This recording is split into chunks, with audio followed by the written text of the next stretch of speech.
भाई पूरन कुमार के सुसाइड का मामला। तीसरा दिन है उनका, अभी तक भी पोस्टमार्टम नहीं हुआ। उनकी धर्मपत्नी जो सीनियर आईएएस अधिकारी हैं वो हरियाणा सरकार के समक्ष अपनी मांगें रख चुकी हैं और उनको जो उनकी मांग है, एक उन्होंने शिकायत पत्र भी दिया है एक चंडीगढ़ पुलिस को, जिसमें कि हरियाणा के डीजीपी शत्रुजीत सिंह कपूर और रोहतक के पुलिस अधीक्षक नरेंद्र बिजारनिया पर एफआईआर दर्ज करने की बात कही गई।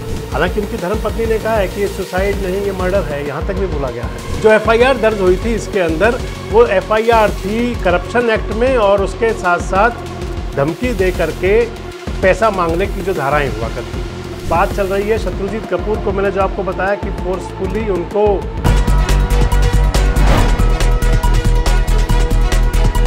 दोस्तों नमस्कार, मैं संजय मग्गू और मौजूद हैं देश रोजाना के डिजिटल मीडिया मंच पर। आपसे बात करने चला हूँ इस वीडियो के अंदर हरियाणा के उस बहुचर्चित मामले को लेकर जो न केवल हरियाणा बल्कि पूरे देश में चर्चा का विषय है।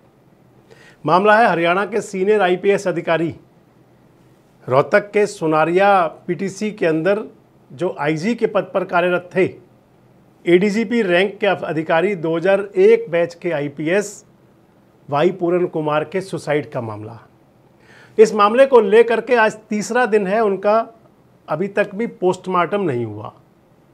परिवार, उनकी धर्मपत्नी जो सीनियर आईएएस अधिकारी हैं वो हरियाणा सरकार के समक्ष अपनी मांगें रख चुकी हैं और उनको जो उनकी मांग है, एक उन्होंने शिकायत पत्र भी दिया है एक चंडीगढ़ पुलिस को, जिसमें कि हरियाणा के डीजीपी शत्रुजीत सिंह कपूर और रोहतक के पुलिस अधीक्षक नरेंद्र बिजारनिया पर एफआईआर दर्ज करने की बात कही गई है। इसके साथ साथ हरियाणा के उन अधिकारियों की जिनके नाम सुसाइड नोट में हैं, वो अधिकारी कौन हैं उनका पता या तो उनकी धर्मपत्नी बता सकती हैं या चंडीगढ़ की जो पुलिस अधीक्षक है वो बता सकती हैं कि उन सभी लोगों पर भी कार्रवाई हो। कुछ इस प्रकार की बातें चल रही हैं। लेकिन बाई नेम जो कहा गया है वो शत्रुजीत कपूर जो हरियाणा के डीजीपी और नरेंद्र बिजारनिया जो रोहतक के एसपी हैं। सबसे महत्वपूर्ण जो बात है कि क्या इस मामले में, इस केस में, इस सुसाइड के केस में हरियाणा के पुलिस महानिदेशक डीजीपी जो शत्रुजीत कपूर हैं उन्हें, और साथ में ही कह दूं कि जो नरेंद्र बिजारनिया रोहतक के पुलिस अधीक्षक हैं, उन्हें क्या बलि का बकरा बनाया जा रहा है? क्या उन पर ज़बरदस्ती किसी प्रकार से गाज गिराने की बात है? दरअसल अगर देखें तो इस सारे मामले में, हालांकि आईपीएस अधिकारी वाई पूरन कुमार का जो निधन है, जो उनकी जिस हालात में उनकी मौत हुई है वो बहुत दुखद है। उस पर सभी को अफसोस है, सभी को दुख है और इस प्रकार की घटनाएं ना हो, सभी ये चाहते भी हैं कि ऐसी घटनाएं नहीं होनी चाहिए। हालांकि उनकी धर्मपत्नी ने कहा है कि ये सुसाइड नहीं, ये मर्डर है, यहाँ तक भी बोला गया है। लेकिन बात ये आ जाती है, क्योंकि जिस बात को कहा गया है सुसाइड नोट के बारे में किसी को पता नहीं अभी। उस सुसाइड नोट में क्या लिखा था उन्होंने, जो उनका डेथ नोट था, मैं तो पहले से ही कह रहा हूँ कि या तो उनकी धर्मपत्नी बता सकती हैं या चंडीगढ़ पुलिस बता सकती है। पुलिस भी चंडीगढ़ पुलिस के अधीक्षक जो हैं, एसपी साहिबा जो हैं, वो बता सकती हैं। लेकिन जो बात कही जा रही है कि 6 अक्टूबर को एफआईआर दर्ज हुई रोहतक थाने में, रोहतक के एक थाने के अंदर रोहतक पुलिस ने दर्ज की। और उस एफआईआर के पीछे जो बात थी वो एक शिकायत थी शराब ठेकेदार मिस्टर बंसल की। जो बंसल हैं उन्होंने पुलिस को शिकायत दी थी और पुलिस को दी हुई शिकायत में कहा गया कि उसे, यानी कि बंसल को आईजी कार्यालय में बुलाया गया था, क्योंकि वाई पूरन कुमार साहब पहले आईजी रोहतक रेंज थे, अप्रैल में नियुक्त हुए थे और 28 सितंबर को उनका ट्रांसफ़र हुआ था। ट्रांसफ़र करके उनको पीटीसी सुनारिया में आईजी लगाया गया था। उस नियुक्ति को ये भी कहा जा रहा था कि ये नियुक्ति पनिशमेंट ट्रांसफ़र है एक तरह से, क्योंकि हर महकमे में कहा जाता है, हर विभाग में होता है कि यदि किसी के बारे में कोई शिकायत हो और या कहीं किसी प्रकार की किसी तरह की उनकी शिकायतें आ रही हों तो फिर उनके ट्रांसफ़र अगर होते हैं और ट्रांसफ़र को किसी ऐसे स्थान पर लगाया जाए कि जिस पर वो जाना ना चाह रहे हों, तो उसको कहा जाता है कि ये ट्रांसफ़र था जो पनिशमेंट ट्रांसफ़र था। उस सारे बात में आपको बता रहा था कि बंसल ने शिकायत दी पुलिस को। बंसल की उस शिकायत पर जितनी भी पुलिस की जांच हुई, जो भी हुआ, उस सारे मामले में 6 अक्टूबर को रोहतक की जो अर्बन स्टेट वहाँ का शायद थाना है, जहाँ पर एफआईआर दर्ज की गई। इस मामले के अंदर गिरफ्तार किया गया वाई पूरन कुमार के पीएसओ सुशील को। सुशील गिरफ्तार हुए। सुशील का जो बयान लिखा जाता है, जो फर्द इंसाफ जिसे कहते हैं पुलिस की भाषा में, उस बयान के अंदर बताया जाता है कि सुशील कुमार ने जो पुलिस को बयान दिया उसमें था, जो 164 का बयान भी कह सकते हैं, वो बयान था कि वाई पूरन कुमार जो आईजी साहब थे उनके लिए वो उगाई कर रहा था, मंथली उगाई कर रहा था।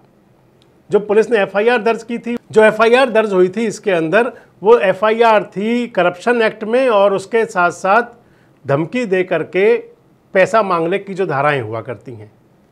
इन मामलों के अंदर इस केस एफआईआर रजिस्टर्ड हुआ था, एफआईआर रजिस्टर्ड हुई थी और सुशील कुमार का जो फर्द इंसाफ था, इसके बाद में सुशील कुमार को रोहतक पुलिस ने जेल भेज दिया। अदालत में पेश किया गया, अदालत ने उनको जेल भेज दिया।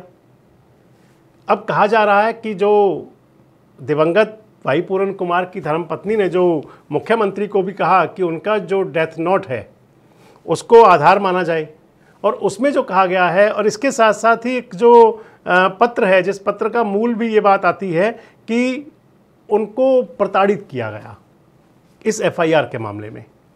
पिछले मामले एक बार आप थोड़ी देर के लिए अलग रख लीजिए। जो बात फिलहाल ताज़ा एफआईआर की है, जो करप्शन एक्ट की एफआईआर थी, उसमें प्रताड़ित करने की बात कही गई। हालांकि किस कंडीशन में थे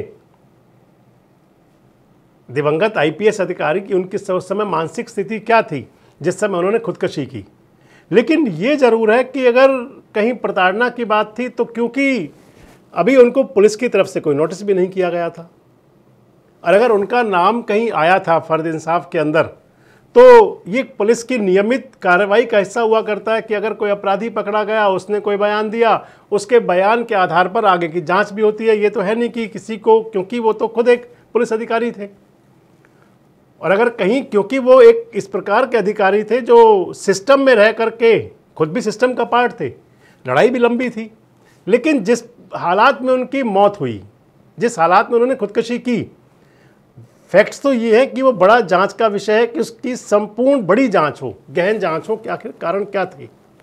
सुसाइड नोट तो आधार है ही है, लेकिन जो मैं आपको बता रहा था कि क्या इसके अंदर, क्योंकि आप तमाम सोशल मीडिया वेबसाइट्स पढ़ें तो उसके अंदर एक बात चल रही है कि डीजीपी शत्रुजीत कपूर को छुट्टी भेजा जाएगा, जिसको फोर्सफुली लीव कहा जाता है, और पुलिस अधीक्षक जो हैं रोहतक के नरेंद्र बिजरानिया, उनको वहाँ से हटाया जाएगा।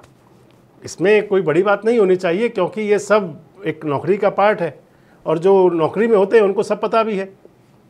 लेकिन अगर कहीं ये प्रेशर के तहत हो और इसमें किसी प्रकार का प्रेशर माना जाए और फिर उस प्रेशर के तहत किसी को बलि का बकरा बनाया जाए, इसको कहा जाता है, ये कहाँ तक ठीक है? क्योंकि अगर देखें तो शत्रुजीत कपूर और जो दिवंगत आईपीएस अधिकारी हैं, इनकी ठनती तो थी, ठनती तो उनकी पुराने डीजीपी साहब से थी, मनोज यादव के साथ भी ठनी हुई थी उनकी।